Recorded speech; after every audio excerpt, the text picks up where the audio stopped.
Դուք ասացիք, որ բեռնափոխադրումների հարցն է քննարկվել, ուզում եմ հետաքրքրվել, արդյոք քննարկվել է սահմանին հայ բեռնատարների վարորդների համար դիզվառելիքի թանկացման հարցը, որը զգալի մեծ թանկացում տեղի ունեցավ եւ մեծ դժգոհություն առաջացրեց վարորդների շրջանում։ Կարծեմ դուք արդեն մեկ անգամ քննարկել եք եւ ԱԳՆ-ն հայտնել էր, որ պետք է փորձագիտական խմբեր ստեղծվեն այդ հարցը քննարկելու շուրջ։ Արդյոք որևէ նորություն կա կամ տեսլական կա, թե ինչպես այդ հարցը պետք է լուծվի։ Շնորհակալություն։ Արգելի պարոնախար, եթե դեմ չեք, ես սկսեմ,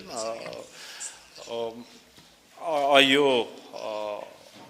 աշխատանքներ այդ ուղղությամբ տարվել են, ձեր նշած փորձագիտական խմբերը կամ փորձագետները կամ աշխատանքային խումբը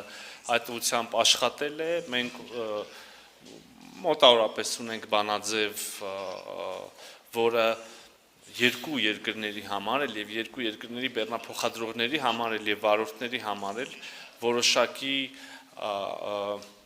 պարզեցումներ եւ ավելի հարմարավետություն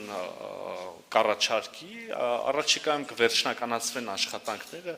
եւ ուզում եմ նշել նաեւ որ մոտ ենք շատ վերջնականացմանը, երբ որ կվերջնականացվեն այդ դեպքում նաեւ արդեն բնականաբար կհանրայնացնենք։ Madam Թայիդ Ես էլ հաստատում եմ այն ինչ որ նշեցին պարոն նախարարը, մենք այսօր քննարկեցինք այդ հարցը։ Քննարկեցինք այդ հարցը, որ դուք նշեցիք, եւ նաեւ մաքսային